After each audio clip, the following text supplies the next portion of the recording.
Mark 5:36. Jesus said, "Don't worry, just have faith." Maraming alalahanin ng tao at ito ang nagpapabigat ng pang-araw-araw na buhay.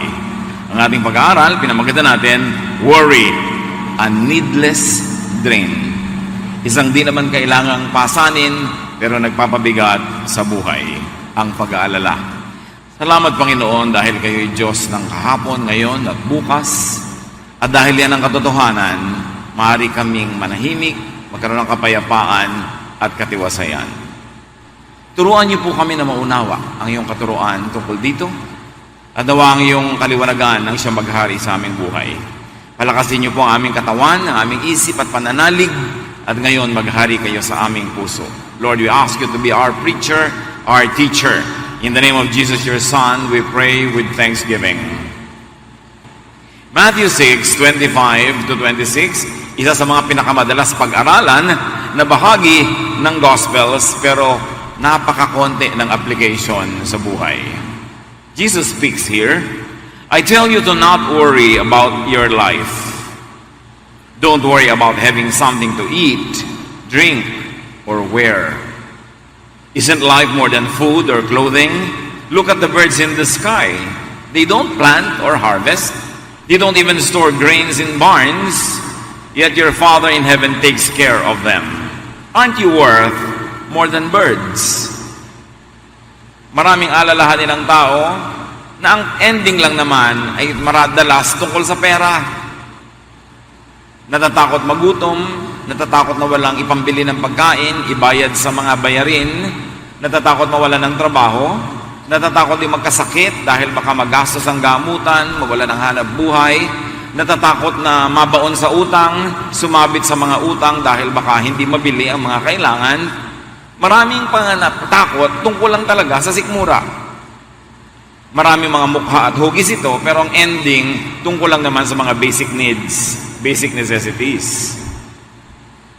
Kakainin, iinumin, panggastos. And the main point of Jesus here is that God provides at least the necessities. Yan ang isang talagang ipinangako. So ang kanyang tunay na itinuturo, do not worry.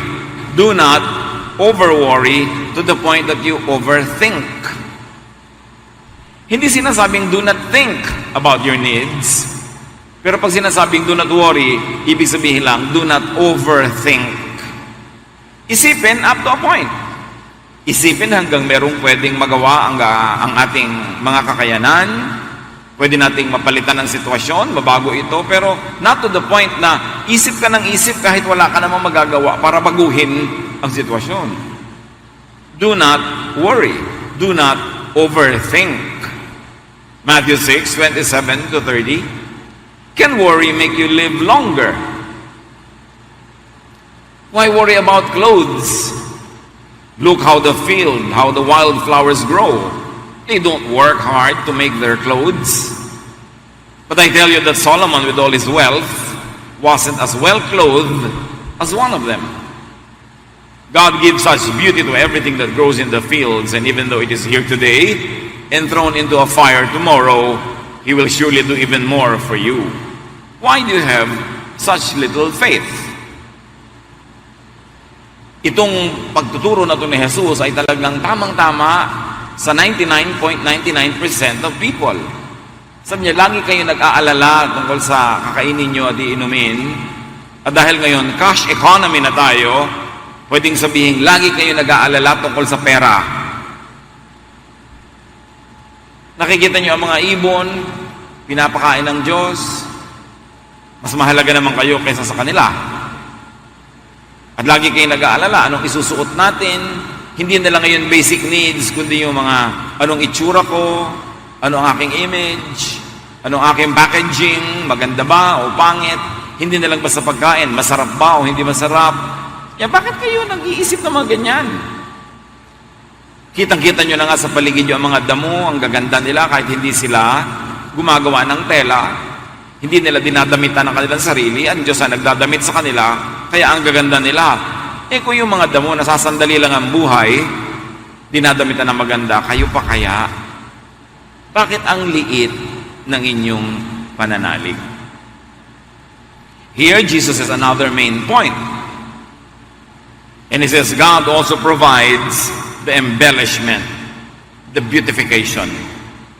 Hindi lang ibinibigay ni Jesus yung pinaka-kailangan, may dagdag pang ganda at dekorasyon.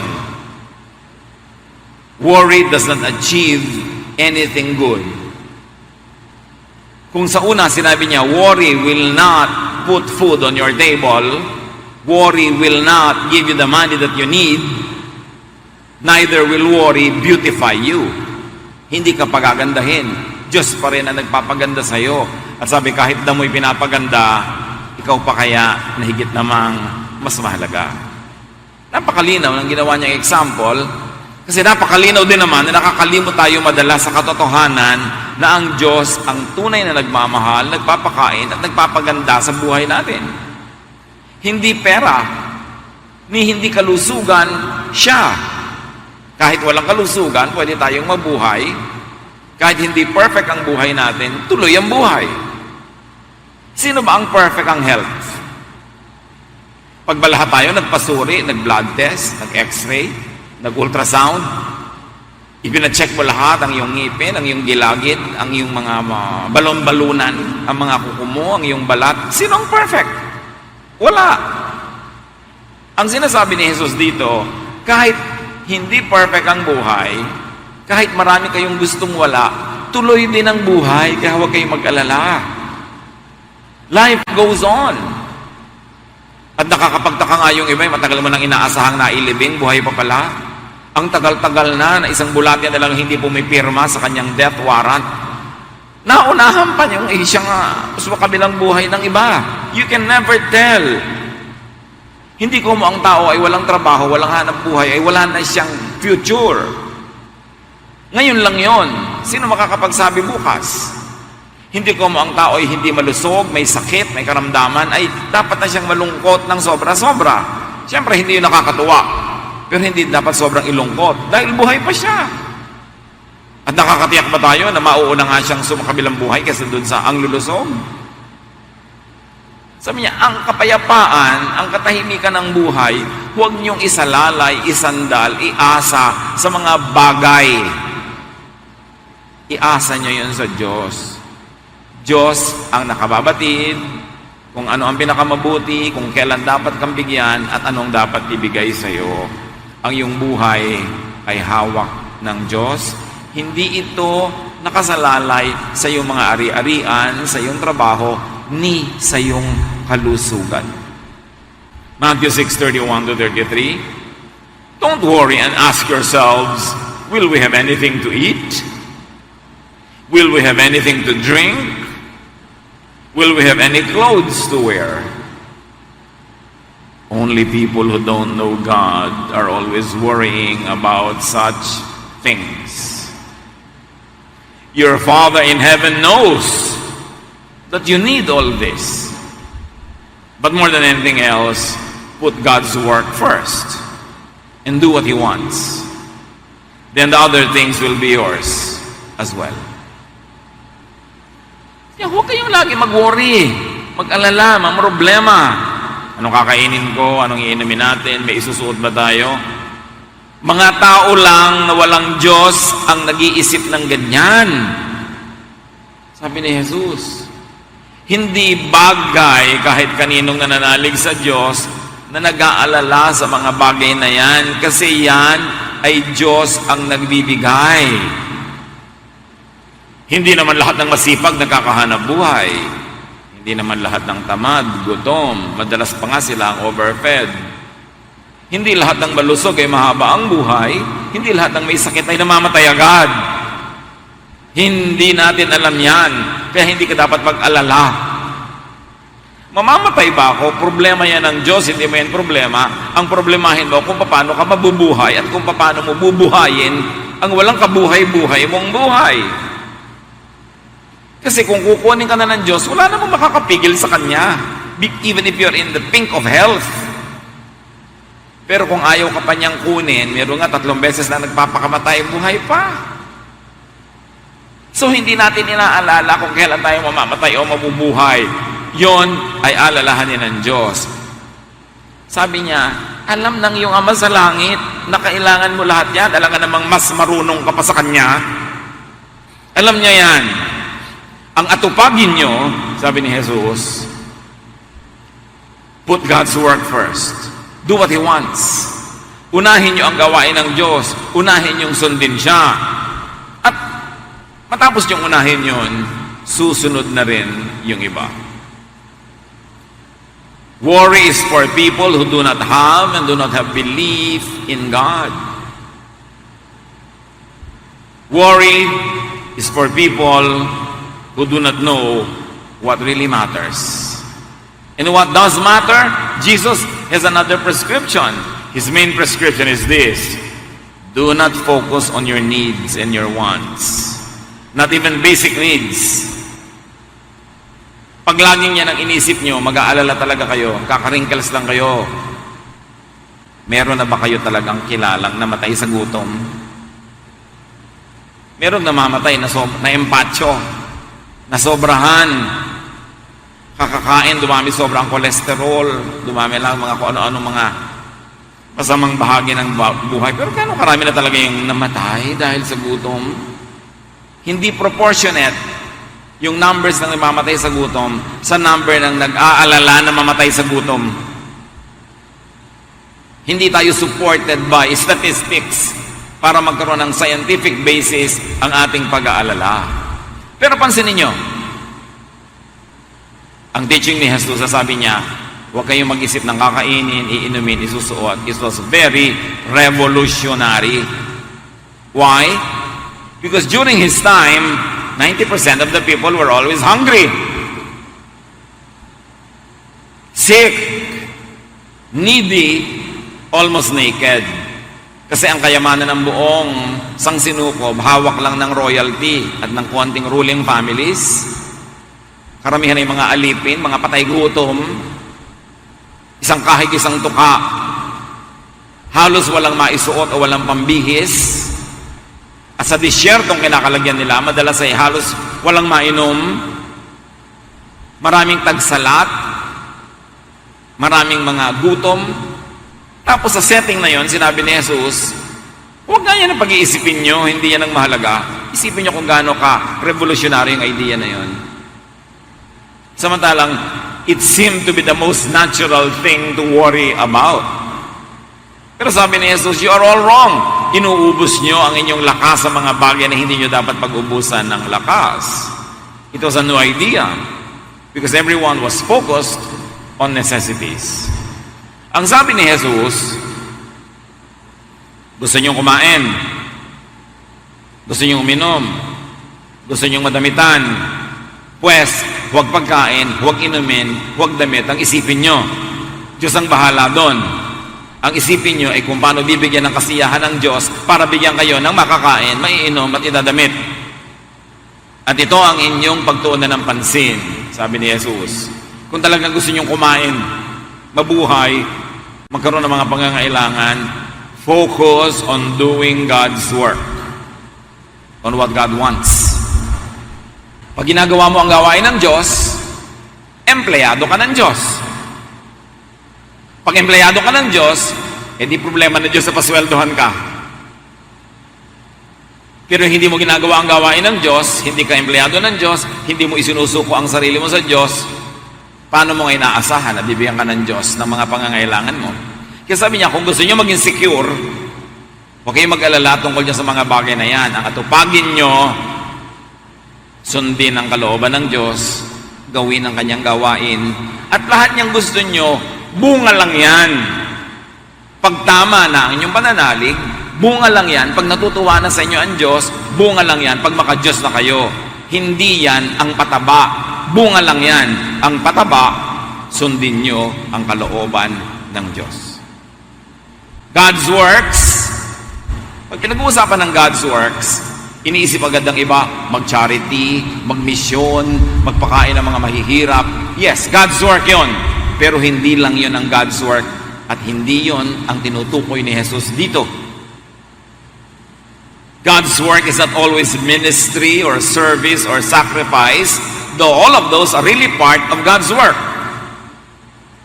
But what is God's work that will change your life, that will bring God's blessing? The real work of God. Dalawa kasi ang work of God yung panglabas, yung nakikita, yung nagagawa ng kamay at paa, yung pagtulong sa mahihirap, pagsasabog ng salita ng Diyos, yung pagmamahal sa kapwa, gawa yan ng Diyos. Pero panglabas, ang mahalagang gawa ng Diyos, na madalas ay hindi natin napapansin kasi busy tayo doon sa panglabas na gawa ng Diyos, yung pangloob. It is the coming, the reign, and the fruition, the fulfillment of God's kingdom in your heart. Remember that God's kingdom is our heart. Pag sinabi natin na palawakin ang kaharian ng Diyos, laging iniisip natin, mag-convert ng mga tao, dumami ang mga believers, dumami ang mga charities, dumami ang mga pagtuturo. Yes, that's part of it. But that is the outward kingdom of God. And most of the time, we neglect the inward kingdom of God. At yung paggawa natin sa kalooban ng Diyos, hindi lang sa labas, kundi mas mahalaga sa loob ng ating puso. Doon tayo mapapalinya sa kalooban ng Diyos, doon tayo malalagay sa path of blessings, at doon susunod bilang bunga ang mga pagkain, ang mga inumin, ang mga damit.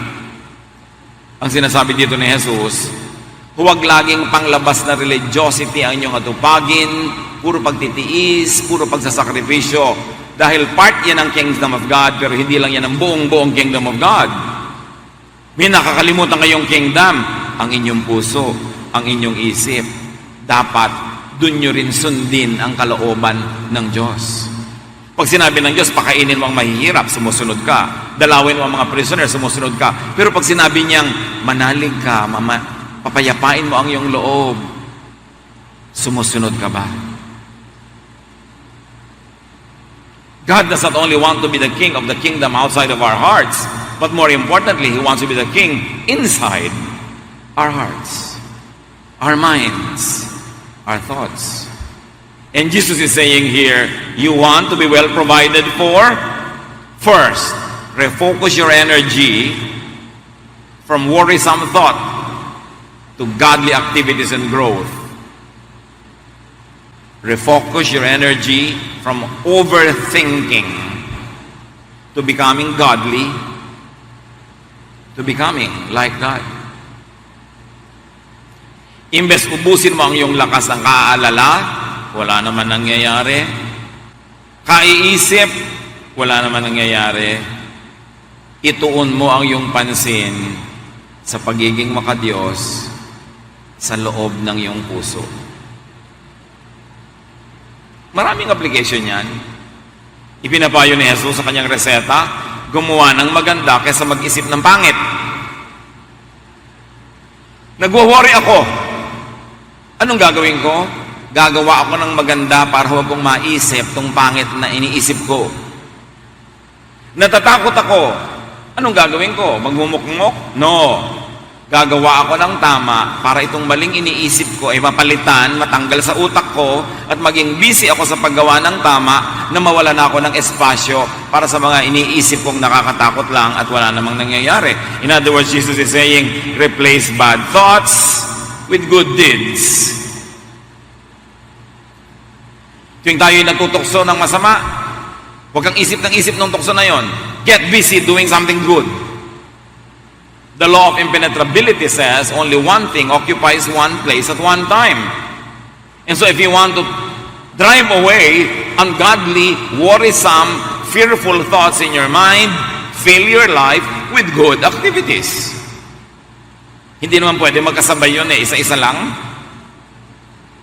Pag nagsisimula ka na mag-alala, kapatid, get busy doing good. Ayan, nag-iisip na ako, wala kaming pera. Ayan, nag-iisip na ako, baka ako magkasakit. Ayan, nag-iisip na ako, baka hindi ko mahulugan yung hulugan kong lupa. Ayan, nag-aalala na ako. Pag nagsisimula na yon, humanap ka ng magagawang tama para maging abala ka sa tama at hindi ka abalahin ng mali. And here, doing good does not always mean being charitable, being kind, sacrificing. Although that is doing good also. But here, doing good could mean letting God rule your heart. Madalas kasi, ang pakahulugan natin sa paggawa ng mabuti, laging may ginagawa ka. Pero nalilimutan natin na isa sa mga pinakamagandang magawa yung ang Diyos ang payagan nating gumawa sa loob ng ating puso, sa loob ng ating isip, at baguhin niya ang paraan ng ating pag-iisip. Kasi kung nag-aalala ka, matatakotin ka, warrior ka, kung ano-ano pa, magiging busy ka, charity, kakakanta sa choir, kakatituro sa Bible study. Yes, up to a point, nakakalibang. Up to a point, nagiging busy ka doing good. Pero mamaya, pag nag-iisa ka, magbabalikan uli sa iyo yung mga fear. Magbabalik uli sa iyo yung mga takot. Kasi ang totoo, in-entertain mo lang yung sarili mo sa ministry. Kaya hindi ko ina-encourage sa mga tao na gamitin yung ministry bilang entertainment. Pwede po bang maglingkod sa Sunday School? Bakit? Naiinip po ako. Nood ka na lang ng TV. Kasi kahit magturo ka sa Sunday School, pag uwi mo sa inyo, mainip ka uli. Pwede po bang sumama ako doon sa nagbabalot ng mga relief goods? Bakit? Kasi po nangungulila ako eh. Pag uwi mo sa inyo, di mangungulila ka lang uli. Gusto mo na mawala ang iyong pangungulila, gumawa ka ng mabuti. At ayong gagawin mong mabuti, hayaan mong pagharian ng Diyos ang utak mo para maiba ang takbo ng iyong utak. Para hindi ka naiinip, hindi ka nalulungkot, hindi ka nag-aalala. Kaya may ginagawa kang charity o wala. Pero pag ginawa mo yung religious work na entertainment para lang ituon ang pansin mo mula sa yung mga nakakatakot na ideya, maya-maya, pabalik-balik din yun. At magtataka ka, ba't kaya nagsaserve na ako kay Lord, ganito pa rin ako, matatakotin. Nagsaserve na ako, ganito pa rin ako, nag-aalala. Kasi, naghanap ka lang ng libangan. Panglabas lang yung ginagawa mo, hindi pang loob. Dapat ang magbago, yung loob. Bagamat, nakakatulong din na nagbabago yung labas. Pero panandalian at artificial. Maganda yung may ginagawa ka sa labas, tapos may ginagawa ka rin sa loob. Pinapalitan mo ang paraan ng iyong pag-iisip. Kaya kung minsan nakakantsawan ka, ganyan ba ang Christian? Ang tagal-tagal mo na nagba-Bible, ang laki-laki ng Bible mong hawak, ganyan pa rin ugali mo. Hindi naman kasi nagpalit ang pag-iisip ko napalitan lang yung schedule ko, mami. Ganun na katotohanan. Kaya yung mga barumbadong anak, kahit nagka-camping, Christian ka, barumbado pa rin. Kasi nagkaroon lang siya ng good activity, pero hindi napalitan ng thought. So sisingit at sisingit, babalik at babalik din yun. Kaya madalas tayong nakakantsawan ng iba. Ang tagal-tagal mo na sa church, ganyan ka pa rin. Paano? Naglibang lang naman ako doon. Ginawa ko ang sarili kong busy katatrabaho, thinking nakatatrabaho ko, paghihimalaan ako ng Diyos. No. Ang paghihimalaan ng Diyos na gaganap, nagpalit ka na ng pag-iisip. Hindi sa pagpapalit lang ng activity. Pagkamat yung pagpapalit ng activity, nakakatulong yon. It can put you in the right path para yung isip mo sumunod na magbago. Pero kahit nagasgasin mo ang tuhod mo kaluluhod, kahit magtatalon ka hanggang kisa may kadadasal at kalulundag kang kawa-worship, kahit na paghurin mo ang sarili mo sa lahat ng ministry, pag hindi ka nagbago sa loob ng iyong puso, walang katuturan. Because the real kingdom of God is inside the heart. At ang tunay na godly activity, hindi lang yung panglabas na charity and service, kundi yung pagsusuko ng paraan ng pag-iisip para sumunod ito sa pag-iisip ni Jesus. Kaya sabi niya sa Matthew 6:34, don't worry about tomorrow. It will take care of itself. You have enough to worry about today. Gaano karaming Kristiyano, kahit Sunday School principal o teacher o pastor o singer, ang hindi nag-aalala tungkol bukas. Therefore, hindi tinatablan. Busy lang sa ministry, pero ang puso, takot pa rin at nag-aalala, hindi pa busy sa tunay na work of God. Because the work of God is outside, yes, but the more important work of God is inside the heart. So retrain your sight from the future, which is unmanageable, to the very present, here and now, which is manageable. Yan ang payo ni Jesus. Iniisip mo yung bukas. Bakit? Nandun ka na ba? Wala pa po. Meron ka na bang mapapalitan tungkol sa mangyayari bukas? Hindi pa nga nangyayari? Wala po. Ba't ka isip ng bukas? Di ka ba nagsasayang ng oras at pagod yan? Ang hawak mo lang, itong minuto na ito. Hindi mo nga alam kung next hour buhay ka pa. Ang hawak mo lang, itong minuto, segundo na ito. Ito ang pwede mong baguhin.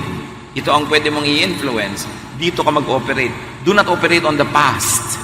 Pag sobrang ka sentimental, wala kang iniisip kundi yung past, malulungkot ka lang. Nakakalungkot ang nakaraan. Nakakatakot ang kinabukasan. Yung isip ng nakaraan, malulungkot. Yung isip ng kinabukasan, matatakot. Kaya sabi ni Jesus, ang atupagin mo, yun lang ngayon. Wala ka bang makakain ngayon? Meron naman po. O yun pala. Hubad ka ba ngayon? Meron naman pong damit. Yun pala. Pag nauhaw ka talaga ngayon, may mainom ka, meron naman po. O ano problema mo? Yun pong bukas. Bukas mo na problemahin yon. Alangan naman yung iinumin mo bukas, ibigay na sa iyo ngayon. Yung iinumin mo next week, ibigay na sa iyo ngayon. Alam nyo kung ano mangyayari? Malulunod kayo. Pag ininom nyo sabay-sabay, yung lahat ng iinumin nyo dapat sa future pa lang. At ganun ang nangyayari sa mga matatakutin, nalulunod. Kaya ang dapat disiplinahin, ang isip. Pag heto lumulubog na naman ang araw, naaalala mo lahat ng mga mahal mo sa buhay na namatay, malulungkot ka talaga. Sundan mo na, magpalibing ka na, sige na, para magkasama-sama na kayo. Ayaw mo naman, tigilan mo na kaiisip. Pag kumakatok na sa utak mo yung mga lungkot, mga alaala, gunita of the good old days mo, lumayas ka dyan, tapos ka na. Pagka kumakatok sa iyo yung bukas, ano kakainin mo bukas? Magbabayad ka ng Meralco next week. Ganyan. Next week pa yun, umalis ka dyan. Ang gagawin ko ngayon, maghahanap buhay ako ng kaya kong gawin. Mag-iipon ako ng kaya kong ipunin. Mag-enjoy ako ng kaya kong enjoyin. Because God's blessing for today is enough for today. But if you divided God's blessing for today between your needs today and your needs tomorrow, it will never be enough. Because your needs for tomorrow will get from God the supply tomorrow. Ngayon, kung yung lakas ng loob mo ngayon, hahatiin mo pa sa ngayon at sa nakaraan na, kulang na naman. Kaya ang tao, laging kulang. They don't focus on the here and now. Kahit yung mga nagkaroon ng bagong boyfriend, ang saya-saya sa simula. Kasi present lang siya. Nung nakalkal mo na sa Facebook yung mga dati niyang post, nalaman mo yung dati niyang girlfriend, lumulungkot ka na. Tapos na nga yun ikaw nga ang present. Kaya nga ang tawag doon, X. Bakit pati X? Hinuhukay mo pa. Lulungkot ka. Tapos nakita mo lang na may makakasama siya sa outing next week ng company nila, nagsisimula ka na magselos. Wala pang nangyayari. 99% of your worries are only in your imagination. Kaya sabi niya, don't worry. Philippians 4:6-7. Don't worry about anything, but pray about everything. With thankful hearts, offer up your prayers and requests to God. Then, because you belong to Christ Jesus, God will bless you with peace that no one can completely understand. And this peace will control the way you think and feel. So you see, it's a mental process. Religiosity is concerned about activities. Spirituality is concerned about thoughts. Ang relihiyoso, maraming ginagawa yung katawan. Gumagapang, tumatalo, naglilingkod, kung ano-ano, yumuyuko. Pero ang spiritual, sa isip, umaandar ang lahat. Nilulupig, ginagapi niya mga negative thoughts. Pinagtatagumpay niya at pinananaig ang mga positive thoughts dahil ang utak natin ang tunay na trono ng Diyos. Pero pag ang pinaupo mo doon si Satanas, ang nagiging bunga sa utak mo, takot, pag-aalala, pangamba, selos, lahat na. Kaya sabi ni Jesus, hayaan mong ako ang maghari sa iyong puso. Sabi ng Philippians, gusto mo mag-alala, libangan mo mag-alala, huwag na lang, manalangin ka na lang. Ganon din naman yun eh. Mag-aalala ka, manalangin ka na lang. At ang panalangin mo, mapagpasalamat ka. Mag-roll call ka ng mga blessings sa buhay mo. At iparating mo sa Diyos ang iyong mga kahilingan, hindi dahil hindi niya alam, dahil alam na niya yun, just to make yourself feel good, na nasabi mo, naihinga mo, pero kahit hindi mo sabihin, alam na niya yun. Do not pray to inform God. Kaya maraming prayer, therapeutic lang. You feel good. It's for your consumption. It's not for God's information. At sabi niya, pag nanalangin ka, ng totoong panalangin, tunay na nagpapasakop ka sa Diyos, paghaharian ka ng kapayapaan. Matitiwasay ka. Matatahimik ang iyong loob. Sa paraan na di kayang maintindihan ng sanlibutan. Kasi ang sanlibutan, warrior. Hindi ka nila maintindihan kasi nasa ibang level na ang iyong utak. Sabi, at pag naghari na ang kapayapaan sa iyong puso, yun dapat mauna. Ang bunga ng panalangin na totoo, kapayapaan. So niya, pagpayapa ka na, yung kapayapaan na yan ang siyang maghahari sa paraan ng iyong pag-iisip at sa iyong damdamin. The peace from God, because of the prayer of faith, will control the way you think and feel. So pray instead of worry. Yung natutokso ka na mag-alala, magdasal ka. And be thankful instead of worried. So imbes na isa-isahin mo ang iyong mga pangangailangan na nakakatakot, isa-isahin mong pasalamatan ang lahat ng naging pangangailangan mo na ibinigay naman ng Diyos kaya buhay ka pa nga ngayon. Imbes nagre-reklamo yung utak mo, palitan mo ng pagpapasalamat. Imbes nagtatanong, lagyan mo ng exclamation mark ng thank you Lord. Kailangan ko po ng tubig. Ay, hindi pala yun. Lord, alam nyo na nga palang kailangan ko ng tubig. Lord, salamat po sa balde-balde, drum-drum, dam-dam na tubig na nainom ko na mula noon hanggang ngayon. Pag naalala mo ang lahat ng kabutihan sa iyo ng Diyos, lalakasan yung pananalig na naging mabuti siya noon, magiging mabuti pa rin siya bukas, matatahimik ka. Yung Lord, wala po akong sapatos na pula. Ay, Lord, salamat po pala dahil narigyan ako ng sapatos na red, orange, green, indigo, blue, violet. Rainbow na pala ang mga naging shoes mo noon. Wala ka lang ngayon ang gusto mong style. Yun ang pinofocus mo, kaya ka nagre-reklamo sa buhay. Ipagpasalamat mo nga na meron kang paa. Ay, wala nga pala akong sapatos, pero may paa naman ako. Thank you, Lord. Kaya pagka tayo nag-aalala, ang unang mong gawin, manalangin ka at isa-isahin mo ang lahat ng dapat mong ipagpasalamat sa Diyos. At sa haba nakatulog ka na lang, nakalimutan mo na mag-alala. Alam niyo kung anong tunay na magandang gawin? Pag may takot, pag may alalahanin, just survive the moment. Just survive the minute. Patalsikin mo yung negative idea, punuin mo ng positive. Mamaya, wala na yun. Iba na yung mood mo. Tapos na. Kailangan mo lang makalampas. Pero pag may negative idea ka, may takot, tapos in-entertain mo pa, dinagdagan mo pa ng drama, lalo ka pa nagreklamo sa Diyos, lalong lulubog ang iyong kalagayan. So it's all in your mind. That's why you have to control your mind. The true work of God, half lang yung mga panglabas ng mga charity, kindness, ministry. The true work of God that we should allow Him to do, and we should cooperate in making Him do, is to change our mind. And God will bless you with peace. Sabi ng Philippians, not with your specified solution or answer to your worry. Diba sabi, and God will give you peace? Hindi naman sinabi, and God will give you what you ask for eh. Pag nanalangin ka ng may pananalig, Bibigyan ka ng kapayapaan, hindi sinabing ibibigay sa iyo yung hinihingi mo. Ang ibibigay sa iyo, higit doon, kapayapaan. Because a prayer of faith will bring peace to your mind.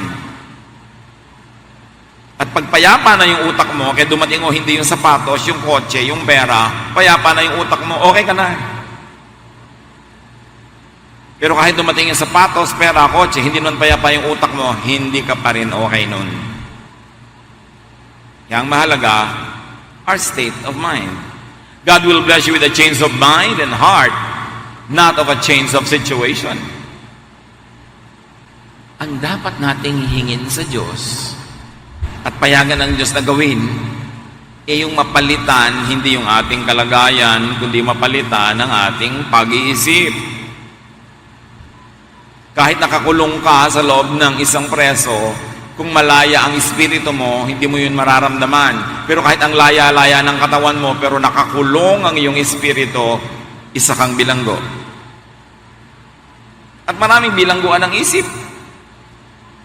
Ang dami-dami mga tao, kahit nagapangan ng isip, ng ipis, tirahan ng ipis sa kanilang mga tenga, gapangan ng buhok, bali wala lang. Pero meron takot na takot. The same ipis, magkakaibang tao, ibang effect. Kasi yung takot, prisoner yon. Ano mga kinakatakutan natin? Yun ang ating mga kulungan. Itatanong mo, bakit takot na takot ako sa ipis? Yung kapatid ko hindi. Naupa na nga niya, napisa na yung ipis, hindi pa niya napansin. Bakit siya tahimik? Ako hindi tahimik. Kasi natatakot ka.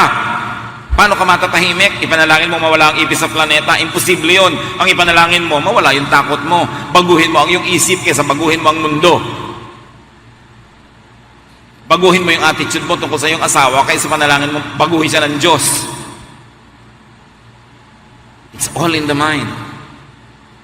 And when you have faith and you pray, God will bless you with serenity that is beyond logic or comprehension, that is beyond common sense. The real blessing is change inside the mind, not in outward or outside events. Ang tunay na pagpapala hindi yung yumaman ka. Ang pagpapala na bago ang pag-iisip mo na feeling rich ka, kahit di ka rich, di feeling rich ka, masaya ka. Pero kahit rich ka, tapos hindi ka feeling rich, you're feeling miserable, you're feeling poor ka kahit ka bilyonarya. It's the feeling that matters, not the outside reality. Kahit ang bahay mo, palasyo, hindi ka nasisyahan, miserable pa rin ang feeling mo. Yung nakatira sa simpleng bahay na nasisyahan, mas maganda ang pakiramdam nun kaysa doon sa hindi maganda ang pakiramdam na mayaman. Pero kung mayaman ka na, tapos maganda pa yung kalooban mo, di doble-doble blessing. Kaya yung mga mayayaman na, pinayaman na ng Diyos, binigyan na ng kagandahan, binigyan ng kasikatan, ng kapangyarihan at ng pera, tapos hindi pa rin kayo kontento, mahiya-hiya naman kayo sa Diyos. Binigyan ka na ng maraming pera, pera pa rin ang worry mo, ba't hindi ka na lang magpa-facial grafting at palagyan mo ng peso o dollar sign ang iyong mukha kasi mukha ka ang pera. May pera ka, tas pera pa rin yung worry mo, nakakahiya na yan. May asawa ka na, may pamilya ka na, may anak ka na, ang lungkot-lungkot mo pa rin sa buhay.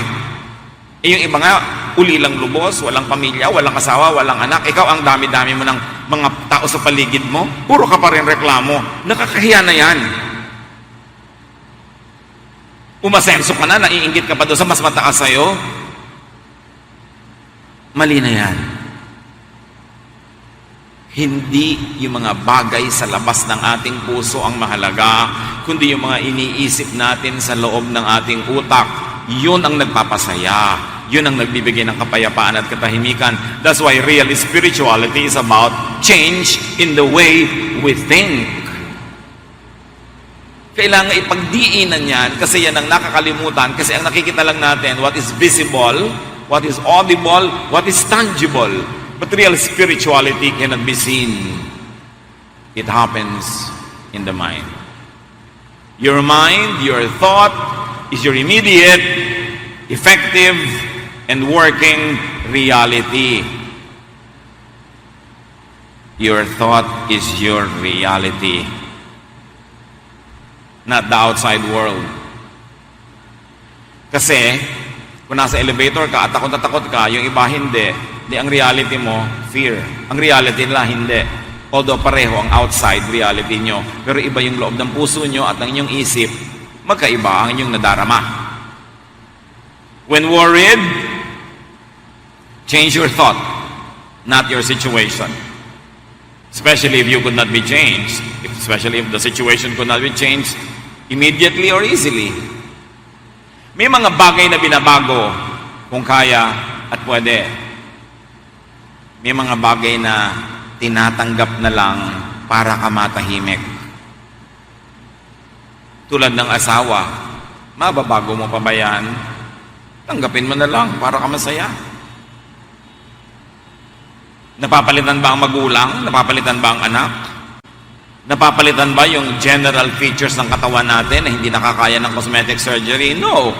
So instead of problematizing it, appreciate it, celebrate it. Be thankful. When worried, change your thought before changing your situation. Romans 12:2, let God change the way you think. John 3:3, Jesus replied, I tell you for certain that you must be born from above, that you must be born again before you can see God's kingdom. Gusto mong pagharian ka ng Diyos? Baguhin mo muna ang iyong pag-iisip. Kasi pag ikaw ang nakaupo sa trono ng iyong isip, walang lugar para sa Diyos. Ang tunay na kaharian ng Diyos ay ang isip, hindi mga ulap, hindi himpapawirin ang utak ng tao. So niya, gusto mong makita ang kaharian, gusto mong maranasan ang paghahari ng Diyos, ang kapayapaan, ang katahimikan, ang kasiyahan, kagalakan, change the way you think. You must be born from above means change in spirituality, change in essence, in thought, and thinking. You must be born from above before you could see God's kingdom. And God's kingdom is to be filled and ruled by God, to enjoy God's peace and rest. In-oversimplify kasi Pumikit ka, tanggapin mo si Jesus, humingi ka ng tawad sa imang kasalanan, save ka na, wow, nasa kingdom of God ka na. Yes, there is truth in that. But that is not the complete truth. Because the kingdom of God is not only just about afterlife or about eternal life. The kingdom of God is also about life here and now. Hindi nadadaan yun sa formula na pumikit ka at tanggapin mo siya. Kailangan merong ongoing process, pagpapalit ng pag-iisip. Para yung kaharian ng Diyos, lubos na paghari sa sarili mong utak. Kaya sabi ni Jesus sa Luke 17:21, there is no use saying, look, here it is, or look, there it is, about God's kingdom. God's kingdom is here with you. God's kingdom is in your hearts. It's in your thoughts, in your mind. Hindi sa impapawid, hindi sa ere, but sa utak. So do not overthink, do not overworry, and do not fear. Kasi walang mabuting ibubunga. Yung mga kilala nyo na lagi nag-aalala, nalutas na ba ang mga inaalala nila? Hindi rin naman, napagod lang sila. Only believe. Mark 5:36, Jesus heard what they said, and he said to Jairus, don't worry, just have faith. Your worry will bring you down, your faith will bring you up. Worry is thought.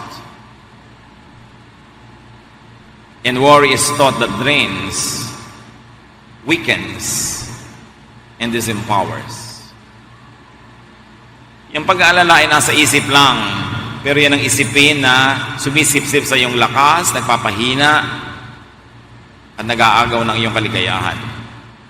Ang kabaligtaran ng worry is faith. Faith is thought.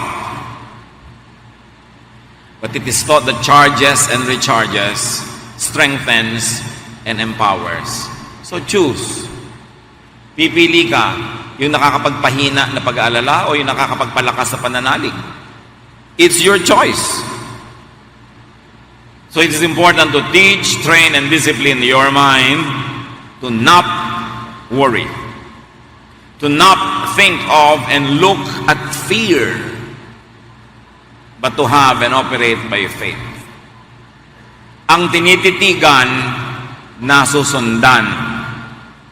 Pag tumitig ka sa nakakatakot, doon ka susunod sa nakakatakot. Kaya dapat ang titigan mo ay ang Diyos, padanalig, at doon ka masusunod.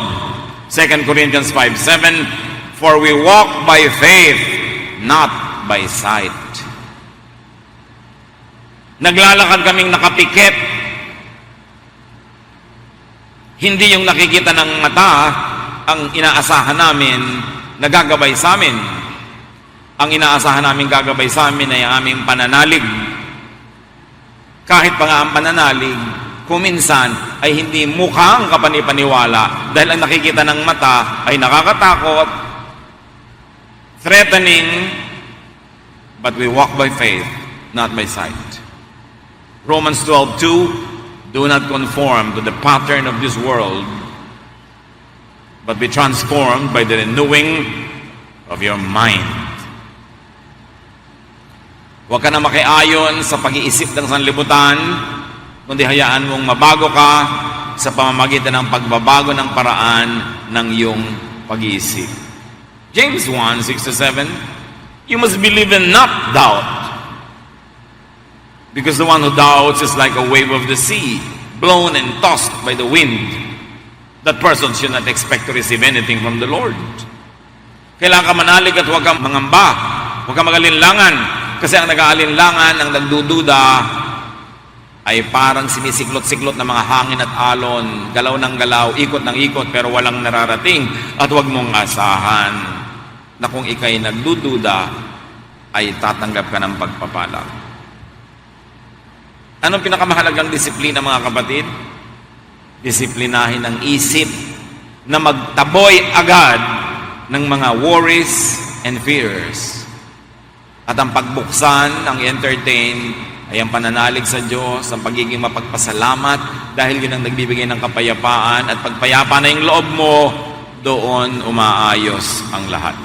Mark 9:23, everything is possible for one who believes. The mind that believes is a very powerful mind. So the work, the project is this. Let God rule your mind. Let God change the way you think. At paano mangyayari yon? Kilalanin si Jesus, pag-aralan ang mga turo ni Jesus, at yun ang ilagay sa isip, at yun ang sundin. Kung merong ibang humahalina, umaakit sa atin na sundan sila, ang sundin si Jesus. That is how you change your mind. Ang pagbabago ay laging may dalawang nagaganap.